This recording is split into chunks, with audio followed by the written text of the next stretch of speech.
2023년 11월 16일 목요일입니다. 오늘 예수님의 친언 367번째 꼭지는 마태복음 24장 19절에서 22절까지의 말씀입니다. 먼저 말씀을 함께 읽어보시겠습니다. 그날에는 아이 벤 자들과 젖 먹이는 자들에게 화가 있으리로다. 너희가 도망하는 일이 겨울이나 안식일에 되지 않도록 기도하라. 이는 그때에 큰 환난이 있겠음이라. 창세로부터 지금까지 이런 환난이 없었고 후에도 없으리라.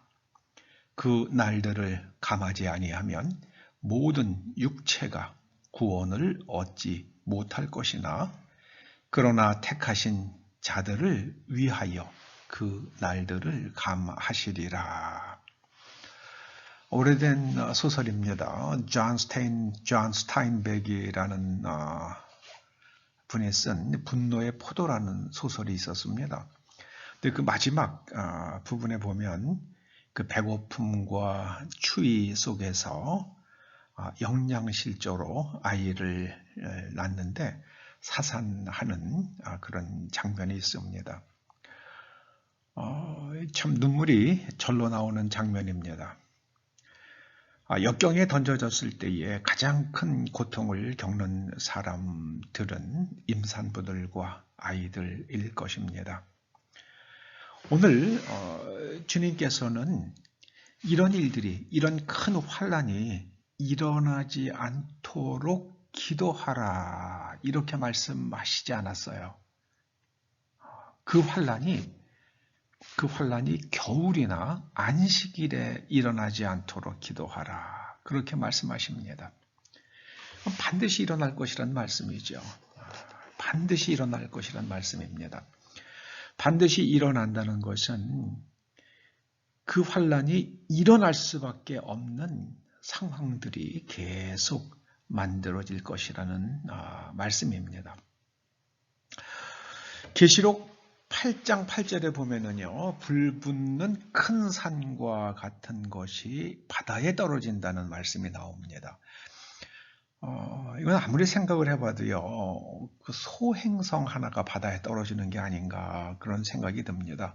그러면 수온이 엄청나게 올라가겠죠. 수온이 올라가면은 적조 현상이 일어납니다. 그래서 바닷물이 피처럼 변한다고 그렇게 말씀하시는 것은 수온 상승으로 인한 적조 현상, 그걸 말씀하시는 게 아닌가 이렇게 추측이 됩니다. 그리고 또 계시록 8장 10절에는요, 하늘에서 횃불같이 타는 큰 별이 떨어진다고 말씀하십니다. 횃불 같은 모양으로 타는 큰 별은 이건 뭐 탄도미사일처럼 미사일일 것으로 그렇게 해석이 됩니다. 그런데 주님께서는 이런 환난은 창세로부터 지금까지 없었던 것이다 이렇게 말씀하십니다. 지금 인류가 만들어 놓은 그 핵무기들이 뭐 엄청나죠. 그 개수가 그거 다 터지면 인류가 몇십 번 망할 거라고 말할 정도로 그렇게 많은 핵무기를 지금 만들어 놓고 있습니다. 그런데 주님께서는 우리들에게 소망을 하나 주십니다. 그 날들을 감하시겠다고 말씀하십니다.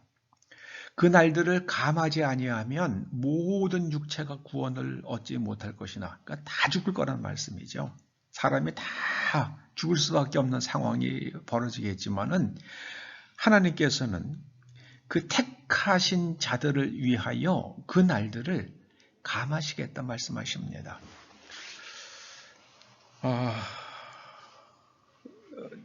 아주 오래전 노아는 홍수가 날 것이라는 계시를 받고 말씀을 따라서 방주를 지었습니다. 그리고 그 자신과 가족의 생명을 보존했습니다. 뿐만 아니라 많은 동물들의 생명도 구했죠. 그런데 주님께서는 우리들에게 이런 큰 환란의 시간이 오면은 산으로 도망가라 말씀하셨습니다. 과학자들이 그런 얘기를 합니다. 핵전쟁이 나게 되면 가장 피해가 적은 곳은 산이 될 것이다. 그런 얘기를 합니다. 여러분, 우리가 유념해야 할 말들입니다. 노아는 방주를 짓고 대홍수에서 살아남았습니다. 우리들은 주님의 말씀을 생각하면서 주변에 어디가 산이 있는지 한번 생각해 봐야겠습니다. 그래서 그렇죠. 대개 그런 핵무기들은 중요한 군사 시설이나 대도시들을 공격하지 않겠습니까? 그러면은 그 대도시를 향한 대도시와 산 사이의 그 반대편 산 기슭, 거기가 가장 그 방사능에 직접적으로 그 열선에 노출되지 않는 그런 공간이 될 것입니다. 주님께서는 우리들에게 산으로 도망가라 하셨습니다. 깊이 생각해야 할 말씀이 아닐까 그런 생각이 듭니다. 그러나 주님께서는 그 유대 땅에 있는 사람들에게 말씀하신 거고요. 또 그 날들조차도 감해 주시겠다고 말씀하십니다. 성경에 있는 계시의 말씀들이 아니라서 우리가 그렇게 크게 존중할 말들은 아닙니다만은 정말 이상하게 그 네로라 하는 이름이 좀 낫다는 그런 예언가들 가운데에 한국 땅의 그 안전함에 대해서 이야기하는 사람들이 요즘에 꽤 나옵니다. 재밌어요. 정말 재밌고 결코 기분 나쁘지 않는 일이잖아요. 한국이 가장 안전한 땅이 될 것이다. 우선 산이 많잖아요. 한국은요. 우선 산이 많습니다. 그리고 물도 우리가 먹을 수 있는 물을 얻을 수 있죠. 산에서. 그래서 마지막 때에는 한국이 가장 복된 땅이 될지도 모르겠습니다. 우리 땅은 거의 우리가 지금 섬이나 마찬가지 아닙니까? 육지에 붙어 있는 반도긴 하지만 우리가 북한의 중간에 있기 때문에 우리는 섬이나 마찬가지죠. 아무쪼록 우리가 겨울이나 혹은 안식일에, 주일에 이런 일들이 일어나지 않도록, 큰 환란이 일어나지 않도록 깨워서 기도하는 지혜자들이 되기를 주의 이름으로 축원합니다. 기도하시죠. 주님 감사드립니다. 저희가 주님의 뜻에 합당한 삶을 살아서 주님께서 말씀하신 바 택하신 자들이 되고 택하신 자들로 존재할 수 있도록 날마다 성령을 부어 주시옵소서. 예수님의 이름으로 기도드리옵나이다. 아멘.